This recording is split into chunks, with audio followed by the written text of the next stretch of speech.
Do we have any more Star Trek news? Actually, Well, they have wow, he did show up, Mr. Yay! Robert joined us. Yay! Meyer Burnett. Thank you for joining us, sir. Thought I would pop in. You just had the tail end of the Picard news. Yeah, see what you guys had to say. Yeah. Well, one of the things I was saying. Sorry, Tom. Well, one of the things I was saying that, you know what this actually, and you actually kind of touched on it before. You know what Star Trek reminds me of, this incarnation? It reminds me of Glee. Now let me just explain that to you. So somebody once said to me, "How can you hate Glee because you're a musician and it's bringing music to people?" I said, "No, it's not bringing music to people, because they're just taking things that you're already kind of familiar with and repackaging it in a more kind of banal sort of wrapper. So you recognize the reference, but you don't really understand what the substance is about." I don't disagree with that. Thank you. Hey, somebody gets what I'm saying. Thank you. No, I you know, it's really funny when I talked about that character description that was on the hashtag show, and lo and behold, they cast it. What, 2 days later? They cast two of the roles so far. I'm sure we're going to get the rest of the cast. I mean, what I thought was interesting about, and I said this on the show, was that it feels like a generic science fiction show. Like there's nothing in it that's really unique. It's an amalgamation of Star Wars and Firefly and The Expanse. And I you know, aside from, it'll be cool to see a Romulan regular on a Star Trek show. I mean, that interests me, but it doesn't feel like it's Star Trek. I mean, like I said, wouldn't it be cool if you had an Organian crew member? I mean, or something like that, or a Gorn crew member. I mean, that probably is too expensive to do, but you know, something along those lines. Explore the Star Trek, I don't know, canon, rather than make it seem like it's like a generic science fiction show, or even just like a Cation or something, you know. Mecca was saying that the casting call sounded like Rogue One's casting call. Mm-hmm. Right? That's what I mean. It's like every generic science fiction show now has to have like this group of ne'er-do-wells.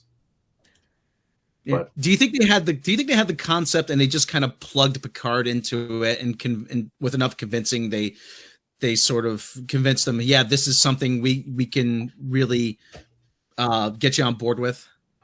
Well, you know, I actually heard an interesting story from a very reputable source, that when they originally had proposed doing the show, they were just going to bring the Borg back. The Borg have come back, and Picard has to go fight them. And thankfully, cooler heads prevailed, and they decided not to do that.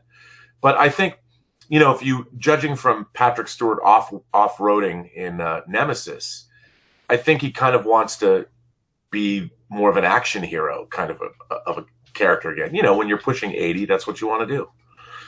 So, you know, they're going to make it's Star Wars Rebels or Star Wars Rogue One or Star Wars this or Star Wars that. You know, it's what bothers me. Here's what I think what's bothering me about a lot of science fiction media these days, and that it's not really delving into science fiction. Like what would human beings like? We're at the point. I've been watching with the promotion of Alita Battle Angel. There's a girl from the UK who she had meningitis and she lost her hands when she was very like a year and a half old, and they've made her these really 20th Century Fox paid to have these bionic limbs made for her, and they're really interesting. And one of the things about Battle Angel that's really interesting is that, you know, human beings are half cyborg. They can swap out their materials. I mean, we live in a world now where genetic splicing and CRISPR technology are here, and we've got tremendous bioethical conundrums facing us that we have yet to sort of tackle. And there are science fiction concepts that Star Trek should be really delving into, the way Star Trek always used to. And you know, one of my problems with Discovery is that so much of it is just fantasy gobbledygook that it hampers my enjoyment, especially the whole thing about the mycelium network. I mean, None of that makes sense. There are not mushrooms. There's no Well, mushrooms in space, and when you have mushroom land, that is the great thing about all the great science fiction writers. They would try and extrapolate on things that exist now, but what would they look like in hundreds of years hence? And they would talk about technology and all kinds of different things. And I feel like that the science fiction, we get that with The Expanse. I mean, I really appreciate, it's not totally accurate, but the scientific accuracy of the Expanse is somewhat plausible. And I feel like that's far more of it's much more believable now than Star Trek is. And it's hard to sort of grasp what they're doing with Star Trek shows now. Like they're changing it into something that isn't Star Trek. And I know they have to appeal to the mass audience, but Star Trek was never for the mass audience. It always was sort of a niche thing.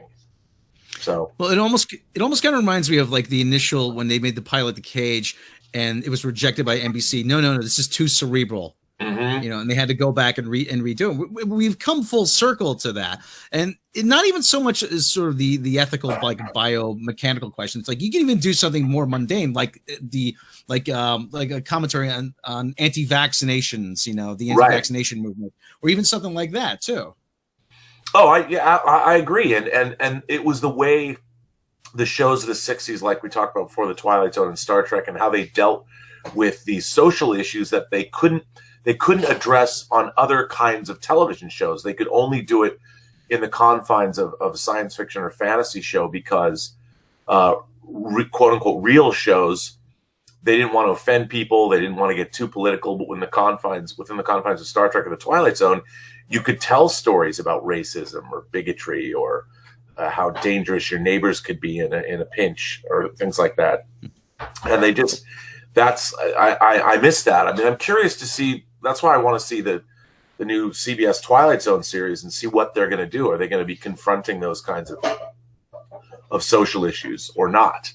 And as Star Trek, you know, it's really funny. I see a lot of people talking about how, it's great that Spock is now dyslexic. He suffers from, you know, a learning disability, and he's more relatable to me. And it just seems like they're demystifying all of our characters to the point of making them, they're no longer, there's a reason why the character of Spock endured. And I really think it's like Star Trek, now they're just mining everything. They're willy-nilly. There's not a lot of originality going on. They're just, let's see the Telosians, let's see Spock, let's see Sarek and Amanda. You know, let's have all of these things that we've already seen before. But hey, we're gonna change them all and turn them into the way we want them to be. Whereas I would much rather see characters that are new and situations that are new. I don't need you to go demystify a character I've loved for 50 years. Right, and that was the appeal of the character to begin with. The same thing with like characters like superheroes that they keep messing with now, is that you weren't supposed to feel like you were relating to the character per se themselves. You looked up to them because they were either, in Spock's case, a mystifying alien we know nothing about, or Superman is the same thing, you know, an alien with superpowers. We relate once in a while to their challenges and their, you know, other aspects of their life. We're not supposed to find them relatable just because, I have the same learning disability that Spock does. No, that's not what makes them relatable. That's just kind of pandering to an audience in a way.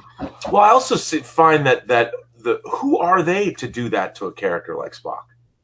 The creative team is like, okay, we're going to go take this and change it all and make it better, make it more relatable. I mean, I'd rather see a writing staff create new characters and new situations that we haven't seen before that are not. It's almost like, you know, you pick up a lot of, like, I read a lot of modern science fiction, and there's a book, it's by a guy named Peter Watts. It was nominated for a Hugo Award. It's called Blind Sight, and it came out in 2000. It was nominated for the Hugo in 2006, so I guess it came out in 2005 or 6. And it's a very interesting take on a first contact story, but the characters are really unique and really interesting, and the world that they inhabit it's just fascinating. And I'm like, why don't they take these things from a lot of modern, go back to the literary sort of origins of science fiction and make the show more literary. I feel like it's not speaking to intelligence anymore. Whereas I always felt growing up that Star Trek was a very intelligent show. It never punched down. It always punched up, you know, and now I feel I'm in a way it's pandering to the audience. And I feel bad about that. I mean, it makes me feel like, why are you doing this? Whereas in other television shows, whether you look at something like a Breaking Bad or a Game of Thrones or like even UK's Bodyguard, shows are so smart and they're so well written these days, and Star Trek isn't, and it's frustrating. You know, it's frustrating for us too. Yeah, there's a lot of, you know, God forbid we pile on to Alex Kurtzman because, you know, but there's this sort of this thinking that, and Mecca actually says repeatedly, Mecca, what do you always say about Star Trek Discovery, about who it's intended for? I always think it's intended for like the 25-year-olds who are on their phone texting and not actually looking at the screen. You know, you've got your flashes of light and loud noises so they know when to look up. There's a whole bunch of stuff on the screen constantly so they can kind of come in and out and only really pay attention to the loud, flashy, important scenes. And I think that's part of why they do so much crap with the camera, why they strap it to an ADHD chihuahua, you know, half the time, because this is for people who can't sit still and look at a screen for 5 minutes. Yeah, there's no such thing as a slow scene where people talk about things and contemplate. And it's shoot, die, fight. Well, they do have slow scenes from time to time, like when it was Spock in the cave, but they have all that whisper acting. So that's the stuff you can kind of like get up, go to the bathroom, because, you know, we're streaming now. Everybody's streaming and they have the high end and they're getting rid of commercials and whatever. So they can like get up, do whatever they got to do, go get a snack, go talk to whoever, text something. And yeah, that it's just as mind-boggling how unimportant everything on screen in Discovery is. Even first season, with the big war and the Federation's falling apart, they didn't care about the implications about what that meant or anything. It wasn't like the Dominion War storyline. Yeah, there's no repercussions now. They built up the Klingon War, whatever they called it. That's how forgettable it was. But there's like no aftermath of this massive interstellar conflict in season 2. No, I mean, how many people died? Did billions of people die? And all because of Michael Burnham. I mean, it's such a strange thing. I mean, the way they deal with conflict in, say, Game of Thrones, how we've watched the political machinations of all of Westeros and who's doing what to whom, and there's all this really interesting geopolitical interplay that's going on there, and there's really no. I get no sense of the Federation. We don't. People just kind of come and go to Discovery like it's a hop in the park. Oh, I just came here from Vulcan, you know, because you can, and now I'm going back there. And if the Red Angel signals are so important, why are we not hearing about the rest of Starfleet being mobilized? Like, and what about these signals? Like, why does anybody care? I mean, is anybody really? What's okay? So the Red Angels. Yeah, the Red Angel signal brought you to this planet so you could save them from a catastrophe or whatever. But is that really what you're doing? I mean, the one ship, I guess because the Discovery is the only ship that could make the distance of 51,000 light years to Church Planet. But it just seems to me that I watch this, you know, where all the religions live in peace, which that was something I would have come up with in my 7th grade extended learning program, my gifted children program. What if a church was whisked away and all of a sudden everybody who was in it decided to use all religions and write new scripture? It's so weird. Like, it would be more interesting if that the alien was there and the alien was the one who was telling him what to write. You know, the Red Angel was literally the new voice of God for this, but they didn't. I don't know. It's just weird to me. What did he do? It's weird. It's weird to everybody. You're not alone. Mm-hmm. Yeah, real quick. Yeah. David Deister says, I hope that someone at CBS has a brain and fires Alex Kurtzman. I think he means Kurtzman, obviously, but yeah. So Well, no, he's got a law. He's got an ironclad contract. He's not going anywhere. pretty much, yeah. No. But I was saying actually this past week that if you think that bringing in Michelle Paradise is going to make things any better, you are sorely mistaken. Yeah, okay, we haven't seen what she does, but she was actually executive producer on this most recent episode, and it was still hysterically bad. It really was. There were a few parts that like, okay, this almost feels like Star Trek, but then they just, I don't know if they're writing to the beat sheet or what, but whatever they get right, they get 10 things wrong, like in the next scene. And you're just like, how is anybody like at the table read? Does anybody say, wait a minute, hold on, guys, I don't understand something here. I never worked in television. I was an extra on one movie. That was about it. But even I would say, I would have to ask questions. It doesn't seem like anybody's doing that. Well, it's really interesting because they don't, television works when you have a really strong, television is very much a writer-producer's medium, as opposed to film, which is a director's medium. But the best TV shows, you have a really strong showrunner who basically has a vision for the whole series, and then the writing staff is following that vision. But for Discovery, the only person who really had a vision was Brian Fuller, and then he was let go. Right. And now there's all of these disparate ideas. It's not the product. What's interesting is it's not the product of a really strong showrunner that has a distinct vision for the show. And they keep bringing these people in to hopefully find. Star Trek: The Next Generation was a mess. It was even a mess in the third season, but they brought Michael Piller in and things started to settle down. And then once you had the showrunners and under Berman, but it became a better show. But this show, it's like the people they're bringing in. Where is the strong showrunner? Like, where is the veteran television producer that can come in and really put the screws to the show? Yeah, it's kind of like Poochie from The Simpsons. Everybody's got their own ideas, and it's just like this design by committee thing. Then it really feels that way. It really feels because none of the episodes really deal head on with any particular. The storytelling is all over the place. I mean, hey, we're going to be down in the shuttle bay with Tilly trying to extract dark matter from something, and that's one story. And Star Trek has had A and B stories, but none of these stories really kind of work together. They're all working, and it's because I guess it's supposed to be episodic. But I don't have a sense of the narrative thrust. Other than the fact there's this vague notion of these red angels out there doing all kinds of various things. I mean, I hope they know where they're going with this, because it doesn't feel like one episode leads into the other. It's strange. Yeah. One thing I've always said that is, and we all kind of agree that Star Trek's its greatest strength was always its characters.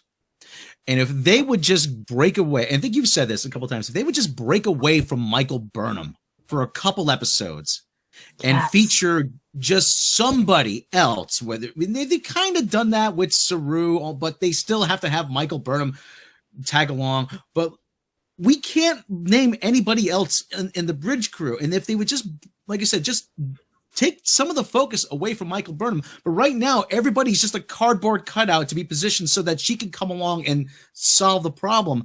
And we've actually run across like a Star Trek Discovery bingo card where, and this at the center square, Michael solves the problem. That's just like whatever is the problem. She's the Deus Ex Machina. Yeah. Well, they've had how many regime changes now? If you don't count Brian Fuller, since the beginning, they've had at least 3 or 4. 5? Right? I think it's 5, according to an article I saw. Well, yeah, I mean, look what happened to Saru's people. They could have been setting that up. I mean, that was a huge revelation about what was going on that planet, and that could have been a storyline that they didn't just set up in short treks and then pay off. That could have been hinted at from the very beginning. That by Saru leaving his planet, he was this evolution or reversion back to the way they used to be. Could have been something that was growing throughout the throughout the first season, they could have paid it off as a thread and really set it up. But Right. it was done kind of so haphazardly. This seems like a pretty significant story. And they just do this massive sea change. Like, yeah, we're just going to have them, they're going to just evolve in an episode. Yeah, we're just going to, okay. But that could have been something they could have really built up to, and they could have really taken some time developing that story. And it could have been, I thought, far more interesting than it turned out to be. I got to ask you this, Robert, because you've actually worked on shows and stuff. How normal is it within 20 episodes of a show, which isn't even a full season on most shows, to have 4 or 5 regime changes? It's rough. I mean, I'll give you an example. Did you guys ever watch this show, Designated Survivor? It was the Kiefer Sutherland show.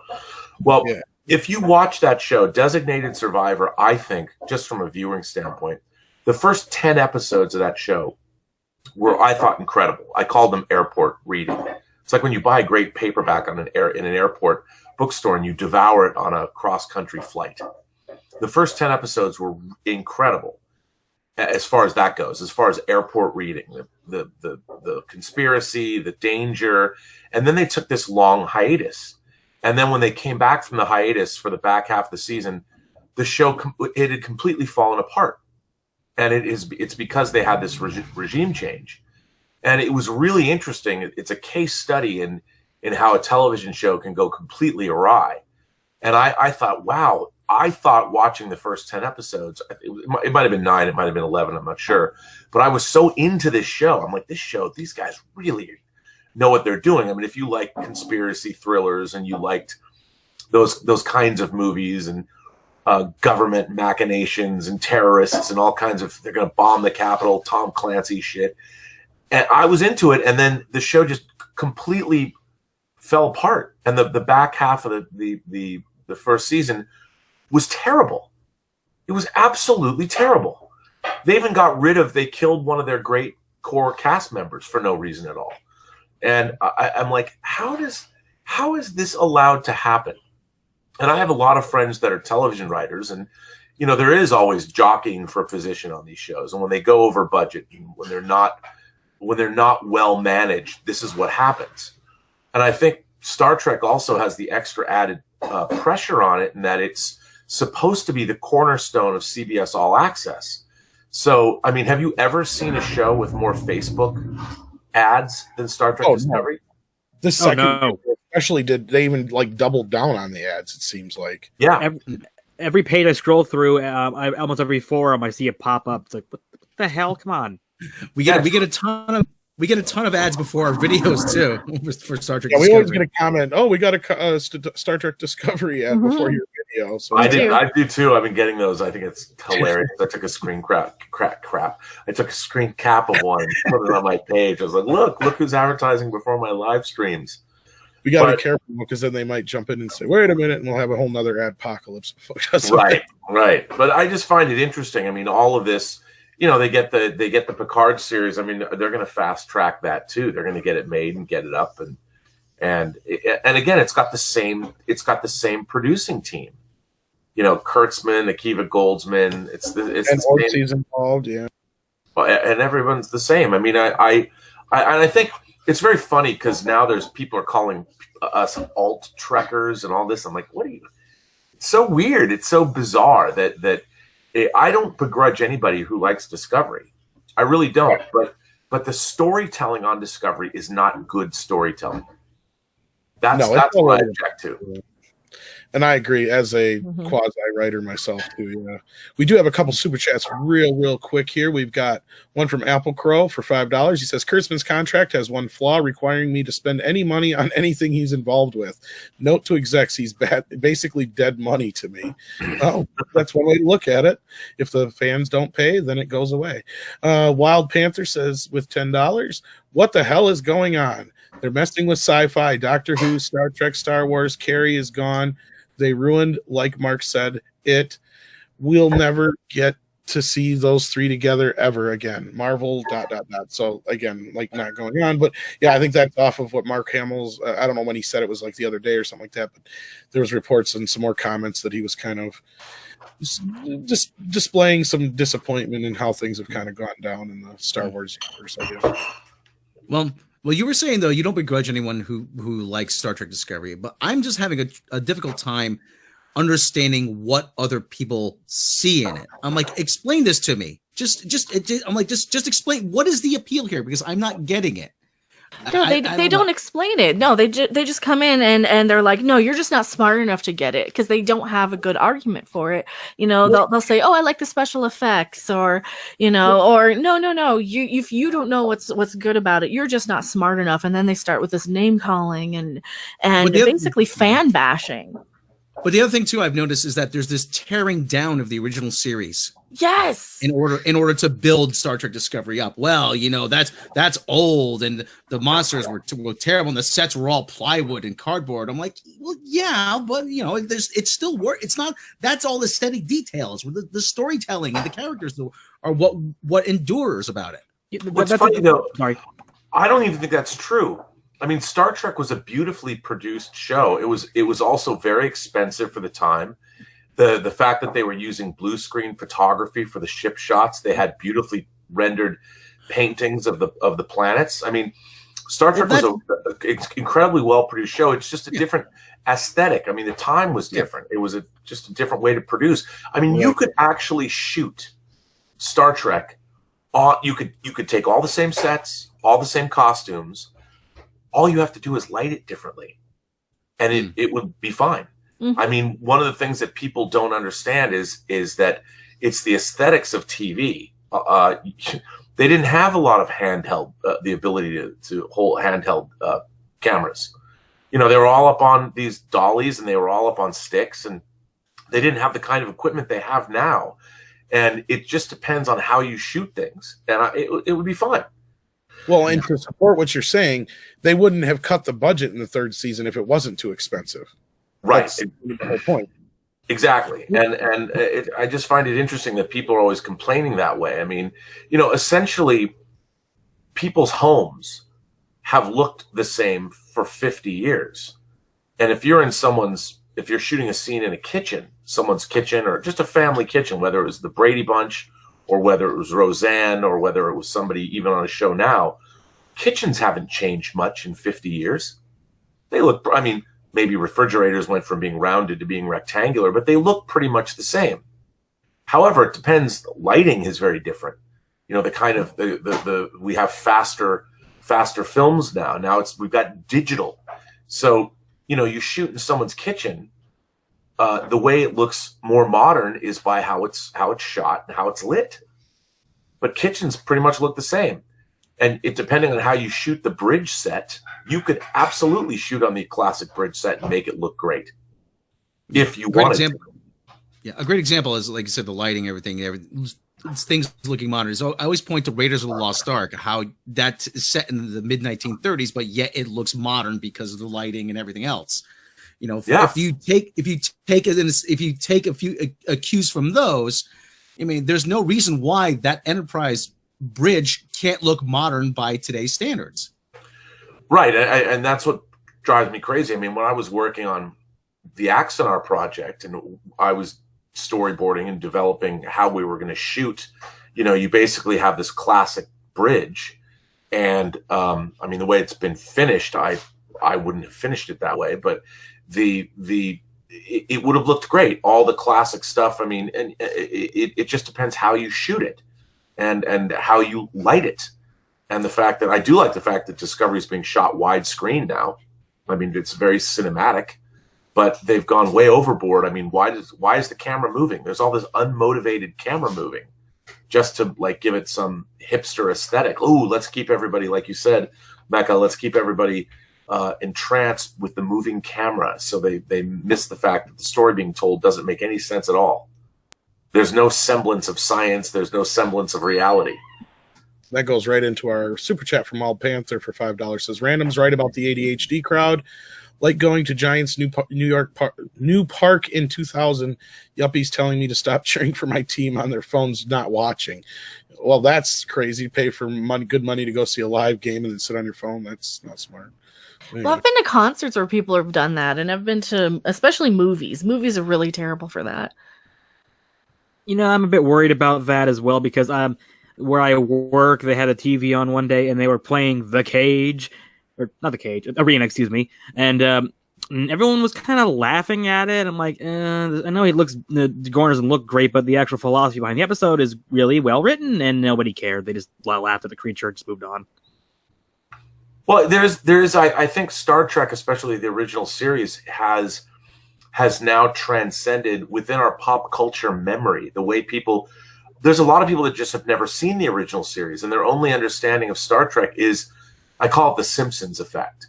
Once The Simpsons has done a parody of something, then the original has been completely diminished in pop culture history, whether it's Star Trek, whether it's the original Planet of the Apes, whatever.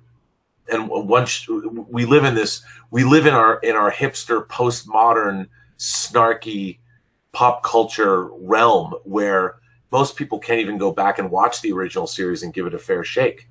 It's like I always say on my show, if you've been born in an era where Jurassic Park was the first movie you ever saw that had giant dinosaurs in it, photorealistic, beautifully rendered dinosaurs, you will never be able to go back and watch, say, a Ray Harryhausen movie like The Beast from 20,000 Fathoms or Jason and the Argonauts and appreciate, or Valley of the Gwangi, and appreciate a stop motion dinosaur or a Godzilla movie. Yeah, King Kong. You can't. You'll never, you have to train your mind to be able to go back and do that. And what's interesting is that when I was a kid,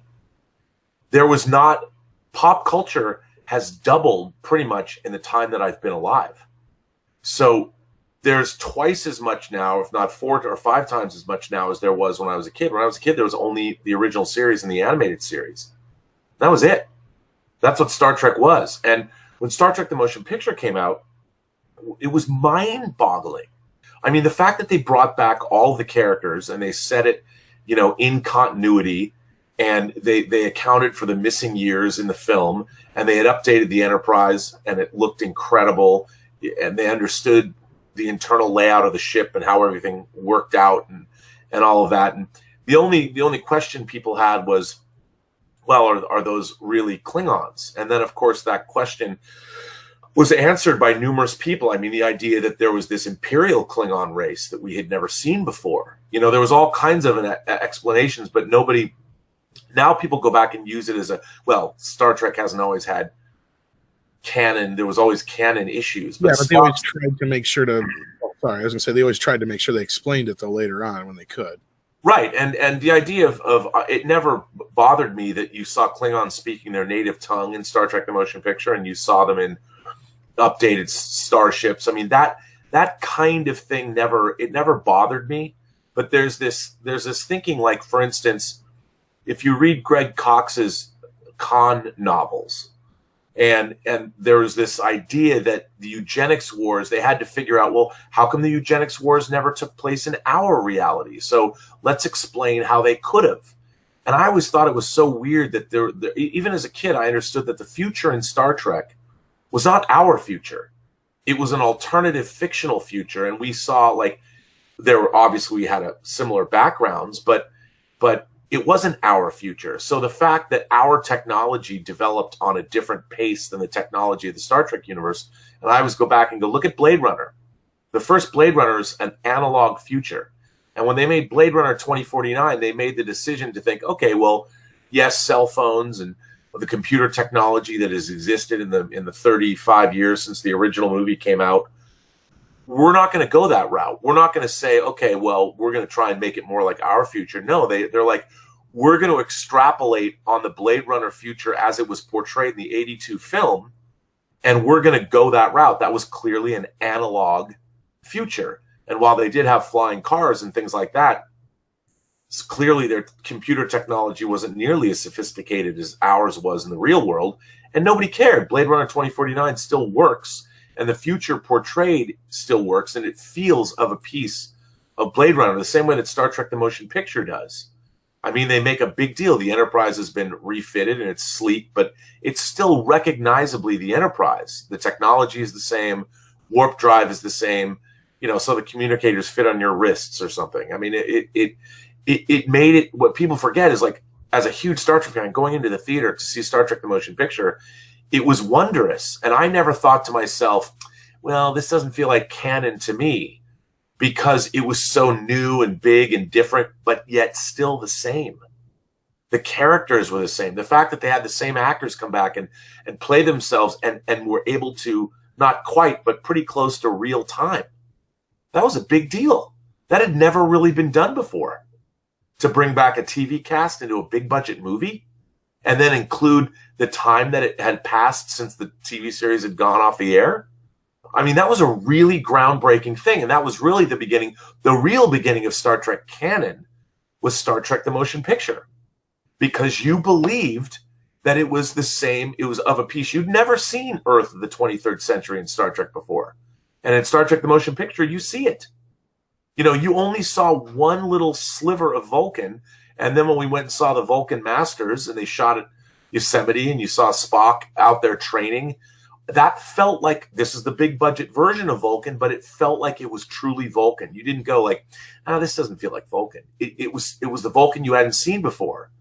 And Star Trek canon was sort of born in my mind with Star Trek the Motion Picture, because it took you into the future of the Star Trek universe where things were different, but still familiar. You never went to yourself, that doesn't feel right. It felt right. And then they did the same thing with Star Trek 2. They redesigned the uniforms, but the Enterprise had gone on another 5-year mission and come back, and now it was like 10 years later or something. It just felt, it kept moving forward. Same was true of Next Generation and Discovery. It's the first time a Star Trek shows had no shred or semblance of real connection to anything that came before it. And I think that's what's so disconcerting. None of it feels like it's a part of Star Trek canon. And indeed, I guess it's not. Yeah, for a show called Discovery, there's no sense of wonder or discovery. It just fights, and that's... Now it's going back and denigrating, we're going to see the Telosians again. Great. Well, now, why do you have to do that? Why do you then have to go back and change one of the great cornerstone episodes of the original series, the Menagerie Parts 1 and 2? Forget that, because, until people knew or could see the cage in the 80s, it was the Menagerie. And the Menagerie is probably the greatest, besides Star Trek the Motion Picture. The Menagerie is our first indication of true Star Trek canon, showing us the evolution of the Enterprise, showing us the evolution of the costumes, the characters, all of those things. And it created what you're watching is from 11 years ago. And that was mind-blowing. I remember when I was a kid, I'm like, oh my God, there was other people on the Enterprise, but it was still there. It's just changed in 10 years. The way people change, and it felt real. Hey, I have to jump off, you guys. I just want to come say hello. I'm sorry I've been talking behind you. Oh, it's nothing. It's an honor to have you on this long. So I'm going to go do my own live broadcast, and I haven't. All right, well, we'll wrap up here now. Hopefully, I'll join you over there in the chat and say hi. So yeah, because I have another good topic that my friend Norman Lau, he always suggests these very heady fanboy topics that I love to discuss. So yeah, definitely everybody jump over to the Burnett Network. Yes. Burnett Work, if I could talk. The Burnett Work. We'll put the link in the chat there. And if you haven't subscribed already, definitely do. That's Rob's personal channel over there on YouTube. Well, where you're at right now, over there. What am I talking about? Anyway, thank you so much for your time, Robert. It's been a pleasure to have you as always. Yeah, thanks. I like coming here because people are like, your channel is very divisive. And I love it. I love it. I love people. I love stirring up the shit. And it's, I'm like, we all love Star Trek. So we dropped your interview. Have you heard anything back about it? I've heard it stirred some pots. No, but I'll tell you something. That interview, my subscribers on YouTube jumped by like 200 today. Sweet. Wow. So it had to have been because of your interview. Well, it's doing much better than the original version, and I think cutting it up and putting it like our normal kind of interviews helped a little bit. So Yeah, well, no, the production value helped and stuff. thanks Yeah. for driving people to my to my YouTube channel. I appreciate it. Well, hopefully we'll get a few more here. Maybe there's a few people in our audience right now who haven't jumped over there and subscribed. So if you haven't, do so. And we're going to sign off here so you guys can check out Rob. And Rob, our other Rob, why don't you take us out? Yes, if you like what we do here, please click subscribe, click the bell icon. That way you're notified of all the latest content. If you really like what we do, head on over to Patreon. You can click subscribe on the main channel, and when you head over to Patreon, you can support the channel for as little as $1 a month. Bloopers, outtakes, lost episodes, behind the edge making videos, my 10-minute stand-up set, and more. And if you don't have the means to subscribe on Patreon, then please subscribe here on YouTube. Head over to Mr. Burnett's channel, subscribe there, and share with your friends, because we cannot do this without you. Mecca, tell about yourself. I am Mecha Random 42. I complain about Captain Marvel and Star Trek Discovery and all the crazy stuff going on in Hollywood and entertainment and stuff. And yeah, I have my own channel. I have Patreon, Twitter. You can follow me on Twitch. Sometimes I do gaming streams. And yeah, I'm over here all the time. Tyler? Well, I'm Tyler, Bioshock Infinite Sorry, I'm doing the wrong sign-off thing. It's another podcast. Well, if you ever want to see me, I'm in the Facebook group. I got my own podcast called the Peanut Butter Podcast. And hopefully one day I'll be a panelist on the Rob Sex Talk Show. Like You gonna invite your aunt? Yes. I found out today she actually is a fan of Nina Hartley as well. There you go. Who isn't a fan of Nina Hartley? Phyllis We got Schaefer. Robert Burnett once again for taking out some time to hop on the stream. He has so much to do and so little time to spare. So Yes. the fact that time out to hop on and talk some Star Trek is just awesome. So definitely do check out his channel. He's about to go live. So Yes, everybody, hop on over to Mr. Robert Meyer Burnett's channel. We'll check out the stream there. And everybody, thank you for joining us. And one more time, shut up! So, I'm riding that for all it's worth. you did a Thank good you, job. everybody. Yeah, well, hey, Mixcraft is a good program. They're not paying me to say that. Mixcraft is a good program. Hey, everybody. Okay, there's the music. Thank you for joining us. We'll catch you next time. Please. Get off my back! Bitch! You're a whore.